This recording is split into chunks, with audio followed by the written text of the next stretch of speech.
Welcome, everyone, and thank you for joining us for today's webinar. My name is Mara Johnson, and I am the Communications and Marketing Coordinator here at the UNH Interoperability Lab.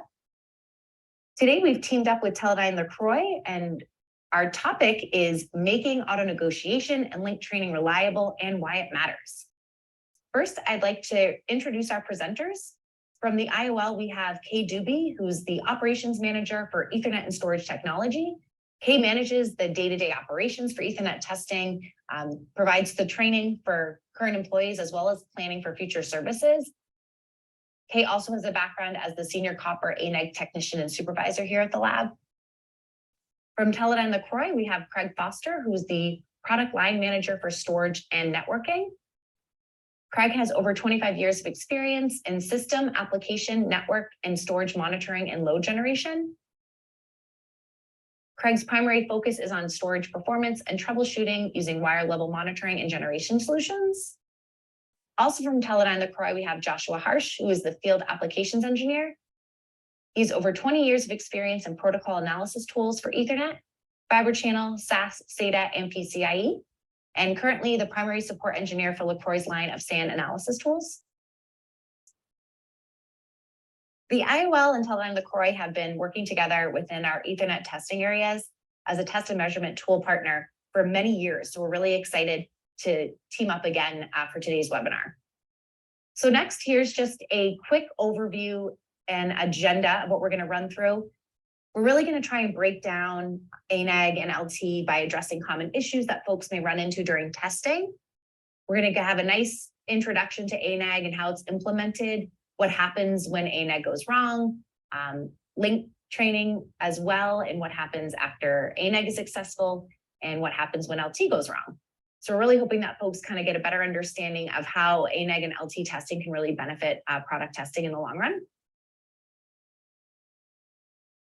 At the end, we will have a Q&A session. We'd love to hear from you. So at any time, please submit a question you may have, and we will address it at the end, or if not, we'll help address it offline. For folks that are just joining us today, welcome. For today's topic, again, is making auto negotiation and link training reliable and why it matters. Now I'm going to pass it off to Kay, and she's going to dive right in. Thanks, Mara. So today I'm going to talk a little bit about auto negotiation, or ANEG, what it is, how does it work, and why we should continue to use it in the future. So auto negotiation is a process that allows two devices to exchange information by sharing a series of pages that are defined by the IEEE 802.3 standard. These pages are very similar to a business card that we might exchange with new colleagues or new contacts at a conference. These pages can be used to transmit both the required information in the standard as well as information needed to configure optional features or just to share additional information that a link partner might find useful. Very similar to how some of our business cards have just name, email, and phone number, whereas others also contain a physical address, a fax number, links to LinkedIn, GitHub, Twitter, etc. But before we go too far into how does it work, let's take a step back and see how we actually got here. So looking at this graphic from the Ethernet Alliance 2022 roadmap, we can see that we started with the 10 megabit per second Ethernet. That 10 base T really only came in two varieties. You had your half duplex and your full duplex. And if you put two devices together, you could reasonably expect that they were going to work together. Now you might see some dropped frames, which generally indicated a duplex mismatch, or you might see that the link doesn't come up at all, generally implying that the two devices are transmitting on the same channel. And you can easily fix that with a crossover cable. But as we started to have the need for more speed, and adding in those new higher speed technologies, as well as adding in additional capabilities and functionality around that, we needed to have some way of configuring those additional features, but also of figuring out what speed are we going to link at, especially as many of those first base T devices, as we added speeds, supported multiple of those speeds. So we need to figure out how are we going to pick what we're going to link at. So with that came the addition of the auto negotiation function to the IEEE standard. So AutoNeg or ANEG was added in to the standard in between the medium and the PMA or the PMD of the device to allow the two devices to transmit that information back and forth. And then on your right, you can see the arbitration state diagram, which was added to the standard to allow for the control of this auto negotiation process. But before we get too far into the weeds on how this works, let's take a step back again and look at why do we want to implement it? With 10-base-T, we were able to do everything manually. Why can't we just continue to do that moving forward? So the biggest thing that we want to do is to remove the user from the configuration equation. As we continue to add more and more devices to our networks, it just means more and more ports that need to be configured. Each 48 port switch that gets added to the network now, it has to have 96 ports that are manually configured, as well as some way of keeping track of what those 96 manual configurations are. In addition, as we've continued to add more and more speed, we've added more and more speed, but also more and more varieties of those speeds, more and more technologies. We still have the 2 duplexes to deal with at many of the different speeds. We added in pause features to allow a device to request that its link partner stop transmitting for a minute to give it time to catch up on what's in its buffer. Adding in the energy efficient Ethernet so that we can try and control some of the massive power consumption that goes on in these data centers and just by these devices in general. We also need to figure out the master and slave designations so that we can determine who's going to transmit their data first, as well as adding in forward error correction and other features to help make this work better. So in order to do this, for speeds above 10 gig or 10 gig and above, with the exception of 10G-base-T, at least for the most common technologies, and including some of your single pair Ethernet technologies, use what is a modified version of differential Manchester encoding. So the DME pages are built by using a set of regularly occurring clock transitions and then putting in an additional transmission or transition in between those clock pulses to allow for a data 1. So this allows the two devices to boot up and immediately start transmitting their advertisements or transmitting their abilities. That first DME page we call a base page. We'll talk a little bit more about that in a minute, as well as Josh will do a little bit more in his section as well. So part of the base page, or that first DME that is sent out, is what's called the technology ability field. This field contains all of the capabilities of the device, at least those that'll fit. So this table was pulled from the 2018 version of the standard. We have continued to add to this table since then. And you can see where this one starts with your 1000 base KX backplane technologies and then continues to move up until a high speed of your 100G base CR4. In addition, there are going to be other bits in the DME. Some are used to act as flag bits, which may say things like, hey, I've received your information and I am acknowledging that I've received your pages, or might be things like the next page, which is designed to say, hey, I have run out of space in my DME and I need to send you different DMEs to send you more information. And then there's a few bits that are reserved to help the two devices line up the pages as they come in, since there isn't a full gap in between the pages like we saw with our base T technologies. So like many other protocols in the technology space, auto negotiation uses a handshake feature. So this handshake starts with the two devices sending out their DME base page. sending them back and forth. And then once they've each received a set number of consistent base pages, then each device in turn will set its acknowledgement bit, which says, hey, I've received your pages. They are consistent, so you're telling me that you support the same thing over and over again. I'm ready to move on. So in this case, device A reached that state first. Device B, once it gets its required number of consistent base pages, will then set its acknowledgement bit. The two of them will then continue to send those pages for a little bit longer with both of the ACK bits set, allowing them to confirm that A, the blue and yellow pages are consistent in what they're receiving from their link partner, but also that the blue pages are the same as the green pages and that the yellows are the same as the reds, to make sure that the advertisabilities haven't changed just once the ACK bit got set. And then if the two devices need to send additional pages, need to send those next pages, they'll use this same process, just starting over again, sending the next pages. Or if they're ready to move on to establishing a link, then they'll move forward and move towards the link training process, which Craig will discuss with us in a little bit. Then just a simple slide to tie them all together in one view.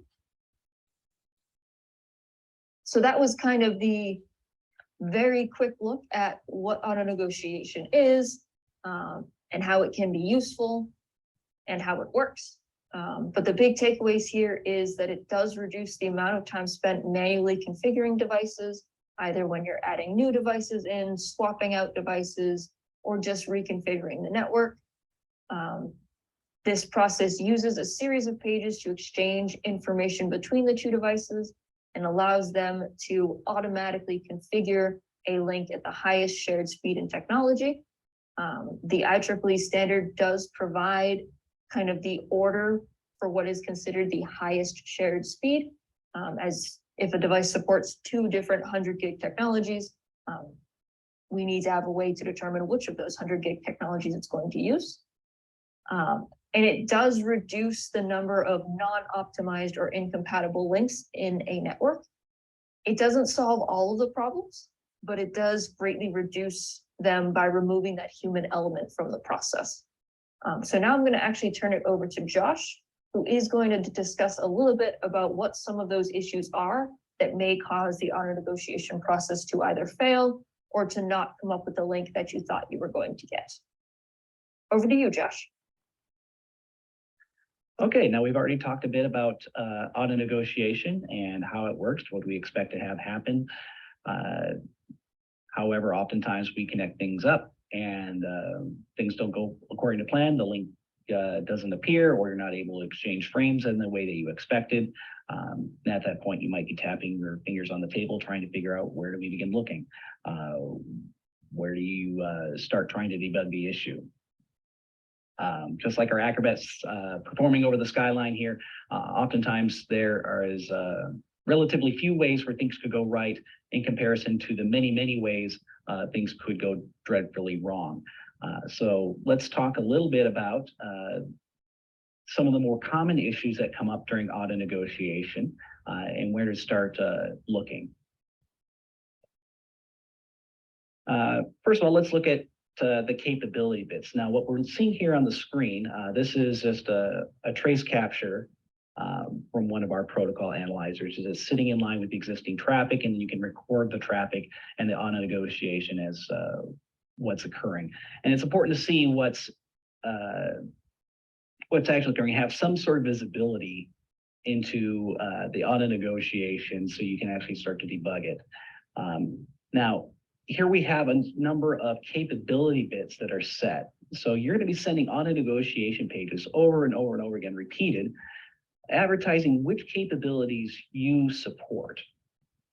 And you can see down here in the bottom where we have highlighted, we have a number of different capability bits that could potentially be set. We've only have one of them set in this case. It's the 100 gig CR2. And whenever you receive these pages, you need to be able to respond with the same bit set. You have a number of different bits that are set, but there has to be at least one bit that is in common between the two that you can then begin speaking those particular languages. So in this case, for example, I only have 100 gig base CR2. Whoever I'm speaking to better also have that bit set. And you would be surprised that even though this is just kind of a basic part of auto negotiation, how often that particular issue it gets ignored or confused. You think you have a particular bit set and you don't. So this capability bits is probably one of the first things to check for. What bit am I have set, or what number of bits do I have set? And the other device, check what capabilities do they have set? And is there an overlap between the two? Oftentimes with new devices, as you're bringing them up, you're trying to force it to one speed or another. So you might only set one bit, and that's okay. But you need to remember, make sure that the right bit is being set when you're trying to go through those configurations. Now, second to that is that you're sending these auto negotiation pages, but there's oftentimes going to be more than one type of auto negotiation page. And there is two bits I'd like to draw your attention to. The first one is the acknowledge bit. As I'm sending auto negotiation pages to whoever I'm attempting to speak with, I expect at some point that they will send me auto negotiation pages. And if they have received my pages properly, they will set the acknowledge bit so that I know that we can move on to the next stage of our auto negotiation bit sequence. The next bit I would draw your attention to is the next page bit. The next page means I have more pages that I would like to send. So if there is nothing set for the next page bit, that means that we're done.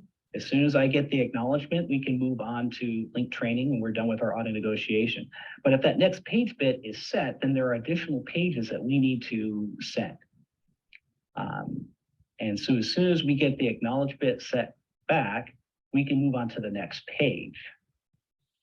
Now the next page might be a message page, just letting us know what the additional page is, what its format is going to be. And there are a number of different additional pages that might be sent, depending on what the device is and the circumstances we might find ourselves in.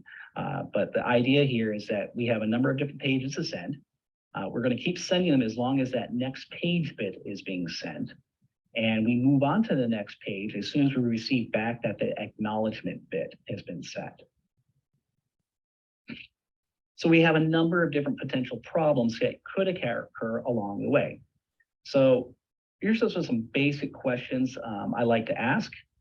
They're easy questions to go through, but they help us to know where to start looking.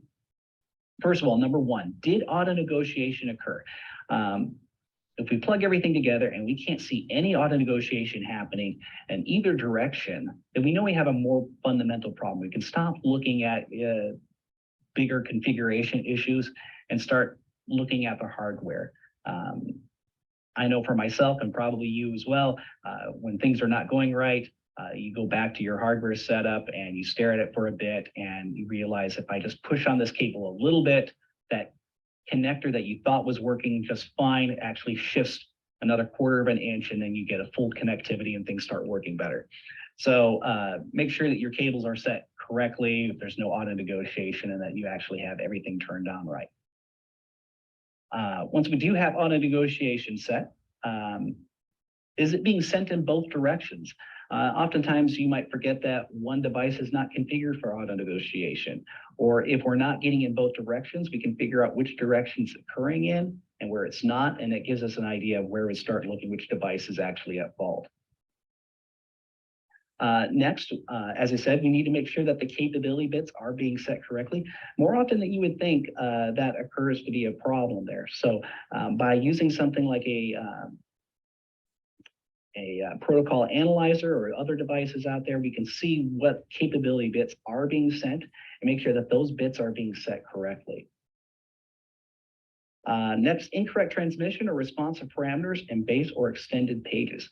There is a number of different pages that could be sent, not just that base page.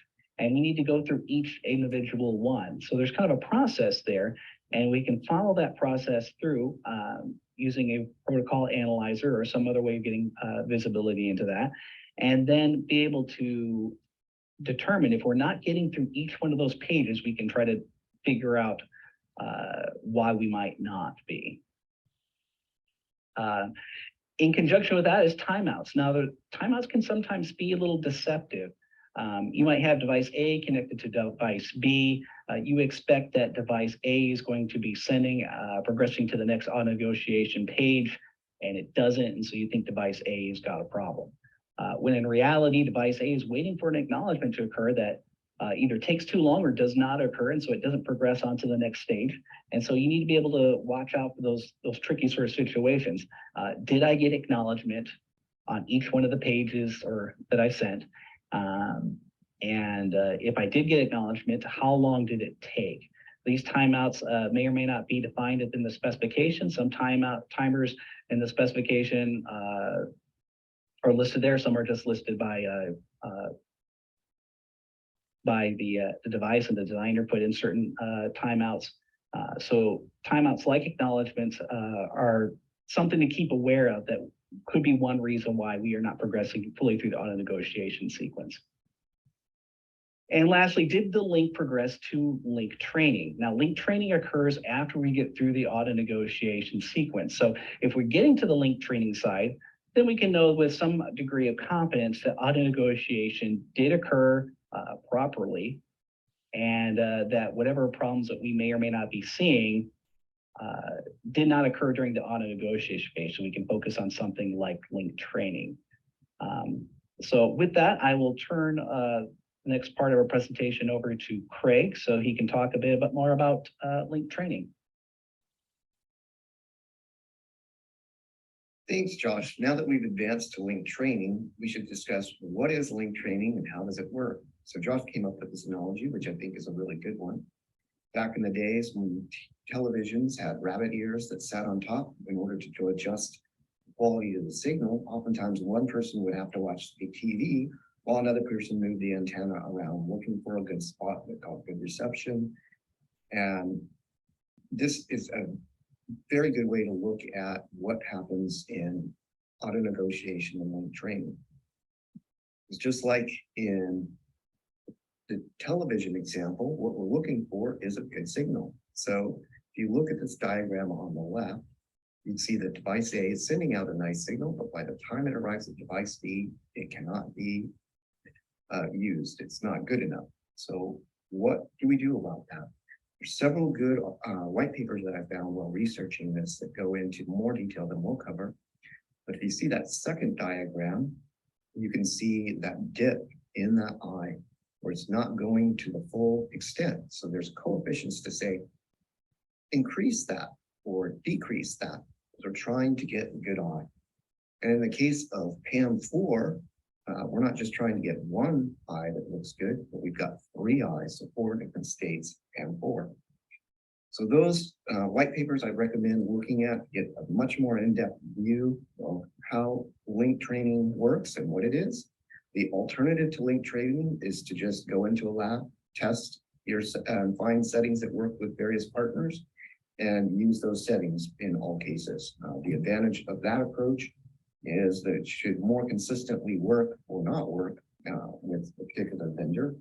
But the disadvantage is if there's marginal equipment or if things change, there's no way for that system to adjust, and then either firmware changes or software changes are needed in order to address any incompatibility issues.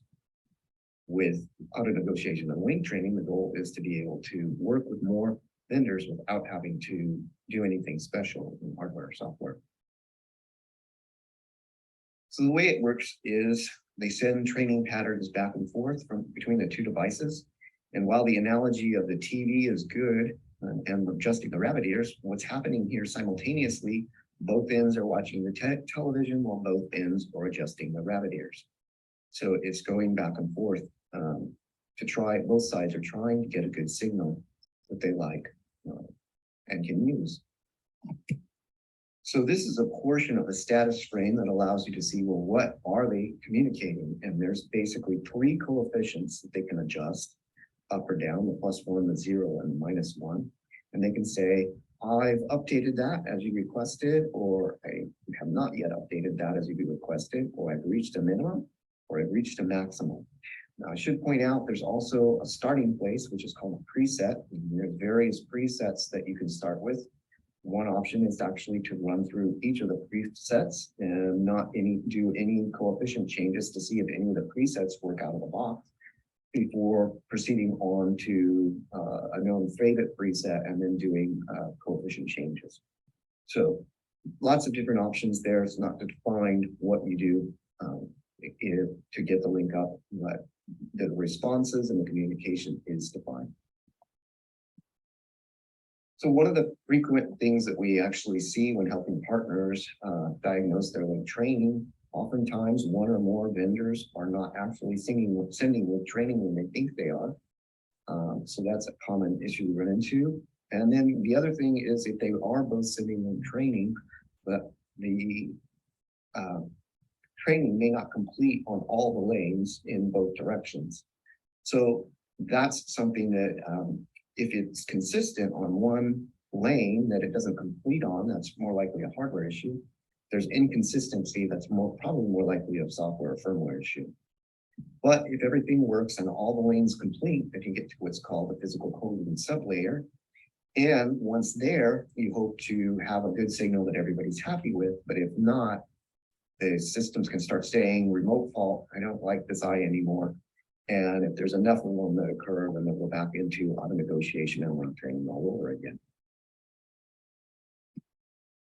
So what to think about? There's not just the two devices that are trying to communicate with each other, but there's also the cable that's in between them. So all three of those have to be compatible and need to be tested in a variety of settings to make sure that the auto negotiation and link training will be reliable for those systems.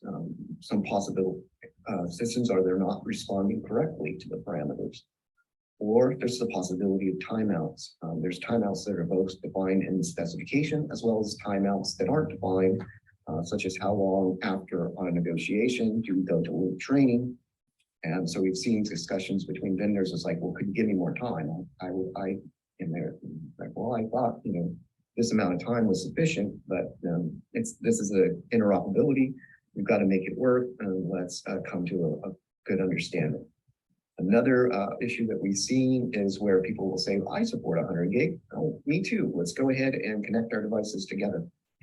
But they didn't discuss whether they were talking about NRZ or PAM4, and one of them's expecting NRZ and the other one's expecting PAM4, and so the link will not work.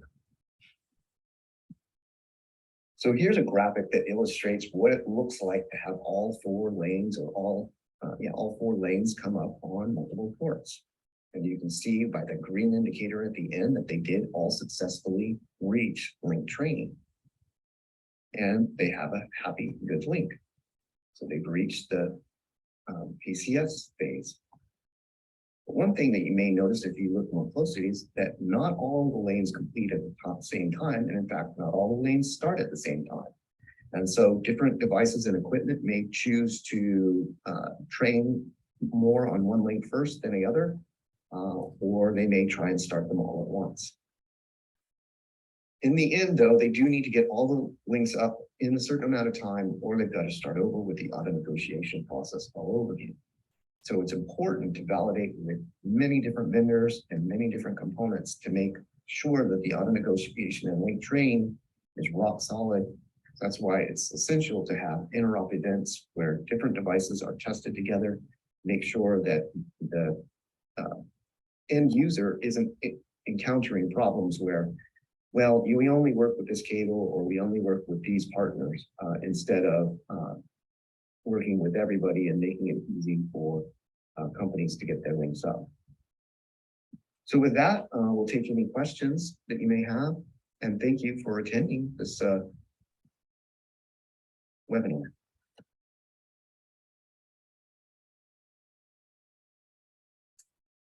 Thank you so much, Joshua, Craig, and Kay, for all that valuable information here on ANEG and link training. So yeah, at this time, we'd love to dive into some questions. I know there's been some popping through on the presentation. So again, please feel free to add those in and we'll address them.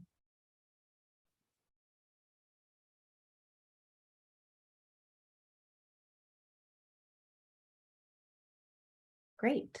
I will start by, is the ANEG a protocol packet or just a bit stream? Are there ANEGs transmitted at 1 megabit sec data rate? Not sure who wants to take that one. There we go. Sure, I can go with that one. So yes, the ANEG is just a bit stream. So there's nothing that's encapsulating it. Depending on whether you're looking at a DME or the various other types of ANEG, the DME does have a specifics called the Manchester violation at the front, which says, hey, this is the start of frame, but it's not encapsulated in any way like a standard packet. And then the transmission rate is going to really depend on your type of ANEG. But your standard DMEs are going to come in at just under 350 nanoseconds per DME. So they're able to transmit those fairly quickly and get the link up as fast as you can. Hopefully that answers the question. And then I think we've got a few that are geared towards Josh. Sure. So I can go through some of the questions here. Let's see. How do we guarantee the link parameters are exchanged correctly even before the link is trained or the targeted bit error rate? If this is going towards the auto negotiation side, I mean, even before we get to link training, those pages are being exchanged during the auto negotiation side. And since it's just a slower speed, we can kind of settle on to being able to get those parameters even before we get into a point where the L0 state where we can start sending frames to each other. I'm not sure if that followed the question on that one or not, or if I understood that one correctly yet. I'll just move on to the next one here. How do we make sure that the presets are exchanged correctly even before the links are trained? I believe this has to do with the link training side of it. Within link training, you're sending these link training events to each other. I'm sending link training events to you, you're sending them to me. And during that time, we are making different adjustments to different training coefficients within that signal right there. There is certain parts where you might say, either maybe at the beginning of your link training or during the course of the link training where it's just not working out, you can just say, all right, I want to go back to a certain preset. And these are set within the specification, how those are being modulated, but you just put preset 1, preset 2, or what have you. And there's a particular field within the link training sequence there that says, okay, this is what the preset that I'd like to send it to. And it's very common to actually start with one of those to get you onto the something common straight from that. So we have I'm not sure if everybody caught what some of the screenshots that we were doing or what the protocol analyzers do. A lot of times when we were trying to find these issues, we use a protocol analyzer, and that sits in line with the existing traffic you have. It allows you to passively capture these events as they're occurring, so you can view and see, okay, I think this is what I'm sending, but let's look at the analyzer and it's recording what's happening, and you can see the exchanges between those two. So you can be able to use that to be able to say, here's where I was able to settle on a certain particular preset. Did I adjust after that in order to go to a particular coefficient modulation?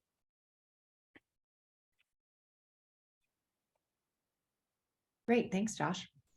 Got another question in here. Yes, we will. We will have a copy of slides. I can actually take a question, you guys. There will be a copy of the slides as well as today's recorded presentation. So thank you so much. I know someone had issues with video, so apologies on that. This will be available. No worries. Another question here. There may also be, I'm sorry, is this more of a comment, Kay, you think, or a question? There may also be issues in lane-to-lane variance in ×2, 4, 8 aggregations where one or more lanes take longer to complete than others. Is it more of a comment? I think that's just more Okay. of a comment than a question. It's from David Rogers, and we can Yep. ignore him because I I didn't want to call him out. Hi, David. It's okay. David Rogers and I know each other for years. Oh yeah, same. Yeah, so no. Great. So oh, looks like we got a hand raise here. Would you like me to unmute you? I can do that. Okay, I'm gonna do that. I'm gonna allow, you're going to get talking, granting, hold on.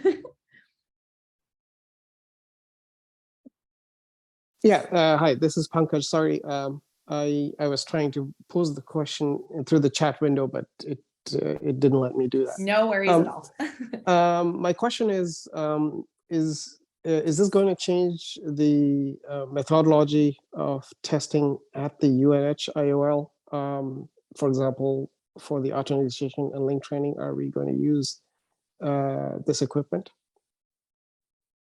So our right now, for those who are familiar with our testing, right now we do have a custom platform that we build. One of the hardest parts with doing our testing is that many of the test tools on the market don't allow us to do kind of the negative or the corner cases. We have worked with various partners and continue to work with various partners, including Teledyne, to get equipment to use and to allow us to do some of this testing in the future. But we have found, at least in the past, that for full coverage, we do have to do something custom. But Josh, Craig, and I will continue to discuss things offline and see if there's any way that we can continue to use their products to further our testing needs, as well as, of course, the products of our other test and measurement link partners. But at the moment, we do not have anything directly to where I'm planning to release a new test plan or a new platform with these products at the exact moment. Okay, thank you. Okay, so let's grab another question here.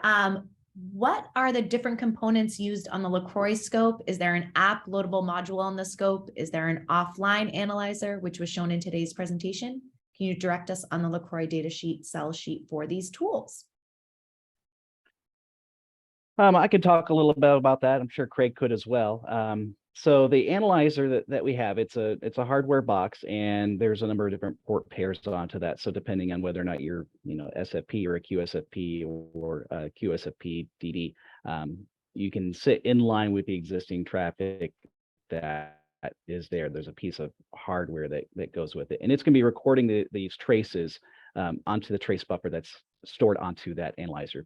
But in addition to that, there's a software component, of course, that runs on Windows. You can download it. It's up on our website and it's freely available. And that is what you would use to connect to that box and be able to view the traces that are onto it. The software does have some sample traces that do include auto negotiation and link training. So if you want to go and look at any of that piece of software, that's available up onto our website at lacroix.com, and you can see all sorts of data sheets and fun things about it there. Thank you. So what are exact complications of running LT without ANEG, if any?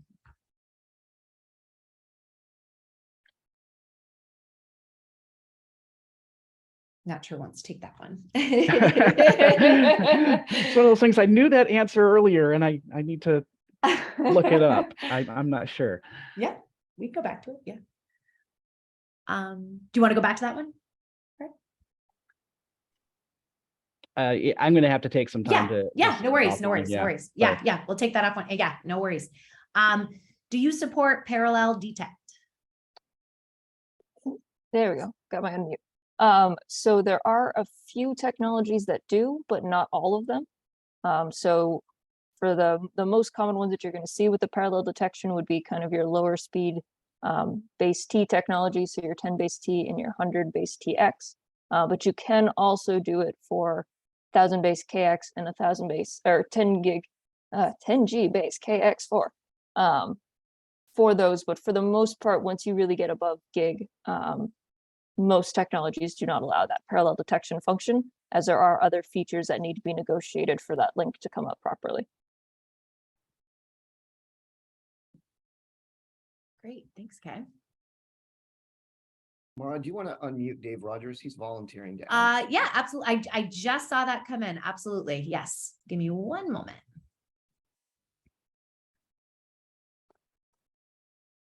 There you go, David. Can you hear me now? You're good. All this technology we make, sometimes it just gets confusing. So the question was about the LT happening independent of the auto negotiation, or if auto negotiation didn't happen, would LT run properly? Is that what the summation of the question? Yes. What are the complications of running LT without ANEG, if any? Yeah, in part is you don't really know what you're training to if the two sides haven't completed auto negotiation and don't know what they're working to. If you're using a force connect, however, and both sides know, then you probably could get away with running link training. But as far as and that would be a customized setup. I don't think that would work very well independently in an interoperability situation. Predominantly because if company A is talking to company B, but company B has a proprietary solution, they're speaking a different language, so to speak, you're not going to be able to communicate. So the ANEG is essential in determining the parameters around which you're going to create an initial link. As I explained it to my dad, I look at auto negotiation as the determination that you have a voice box that works, and link training pointing out that you don't have at what volume you're going to use those voice boxes to communicate with each other. And if you don't know that you're communicating, you're not really having that link training session going on. Now, in the case of Force Connect, you're basically saying, I don't care what you're doing. We're going to agree to connect at 100 gig or whatever the speed is, and then just move forward from there. And in certain implementations that are specification compliant, but still somewhat proprietary to a vendor or manufacturer, you can get away with that. But in the case of true interoperability, which is what these tools are based, helping you, solve the problems of interoperability with, you're going to have auto negotiation, you're going to complete that, and then you're going to move into link training. Does that help, Craig? Yeah, I think that covered it, but I'm not the one who asked the question. Let's see if that person who asked it, if that answered their question. And we'll see if they post a follow-up. There was also a good question on the presets. How do you send presets when you're already at full speed? And that is a good question. Because you are already, by the time you transition to link training, you are also transitioning to the speed that you're trying to achieve. So then how do you even, if the signal is not even good enough for you to receive it at all, you're going to be in trouble. You've got to be getting at least a few of them. That's why they continuously send these signals out over and over until they get the response that they expect.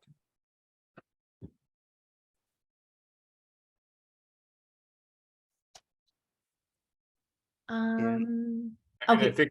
I think, as you know, Craig, in that case, when you have a timeout on the link training, you will fall back to auto negotiation. And if it just keeps cycling like that, then you're going to get into a different level of debug. Right. And you could also get to fallback depending on how the vendors want to handle it, right? True that.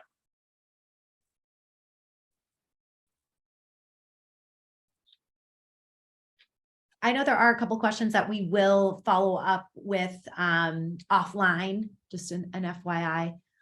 We're not ignoring you. The one from John Kuzma, I'll go ahead and take. It says, oh, perfect. Can you speak to the value of a LaCroix protocol analyzer versus something like Xena for use during early development? It seems like LaCroix depends on having a good channel to begin with. Yes, so that is true. We don't participate in auto negotiation and link training. We are totally passive and are as such because we want, if every vendor in the world worked with our link training, but not real, the products that actually consumers use, that wouldn't be very beneficial But it is useful to have a product like Zena's to do the auto negotiation with. And it's also useful for that to be monitored by the analyzer if anything's going wrong in the process. Thank you.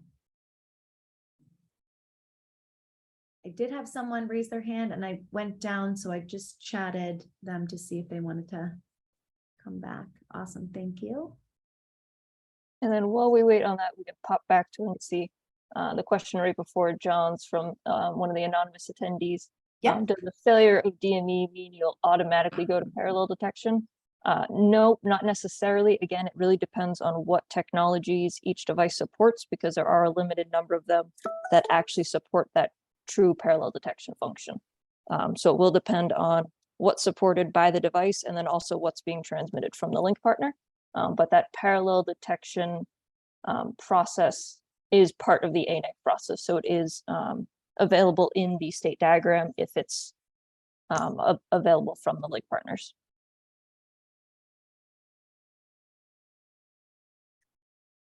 Dave, did you want us to address your question as well? Looks like you popped one in here a little bit ago for the impact. Yeah, interesting. Thanks, Mara. Yeah. And it was So- more for Craig and Josh to address that. And I think Craig just touched on a little bit with the Xena question. There's a difference between generation and analysis that's provided by a generation tool and the analysis that's provided by a passive sniffing device or a passive tap, so to speak. And you know, what are the impacts on a DAC, for instance? If I've got a 2-meter link budget, I can't put a 2-meter cable on one side of the Sierra net and a 2-meter cable on the other side of the Sierra net. And there is some loss in the circuitry of the Sierra net when it comes to dealing with that overall link budget. And so what it might be interesting for people that are, you know, especially at higher speeds that are talking about this, what would be some of the requirements or limitations of using a Sierra net and its potential impact, even in a passive mode, on a link under test. So I can ask and answer the question, but I was basically trying to, you know, give Craig and Josh some. I know it's a question that comes up periodically in dealing with these things. Okay, I'm putting a piece of equipment into my link under test. What does that equipment do to that link? How does it change that?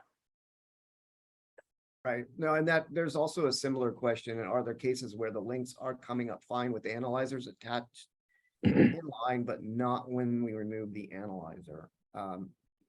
I would think that would be very, very unlikely. Josh, have you seen that occur?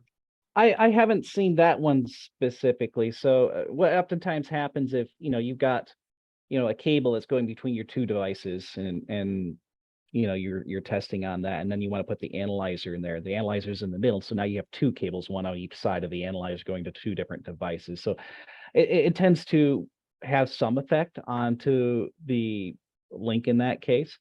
So what oftentimes ends up happening, we're not training to the analyzer or any of that stuff. We're passing everything to. So when you're doing something like auto negotiation, you're setting these speed capability bits. You're not getting responses from the analyzer or any of those things.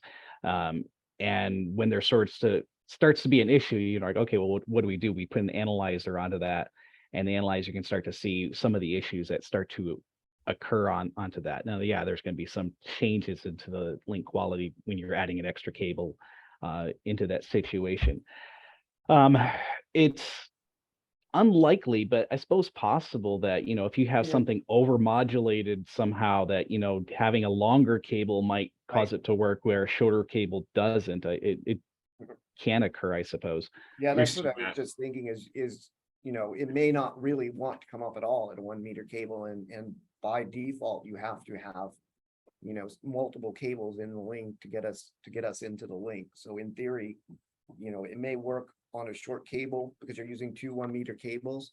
But if you use either of the 1-meter cables, that might not work. But likely if you switch to a 2-meter cable from the same vendor, then you might be, you know, able to come up in that case. But it would be very specific to optics and cable, not optics, but cables and you know, the brand. Well, we are closing in on the hour. This has been a fantastic conversation. I love the engagement. Thank you so much, everyone.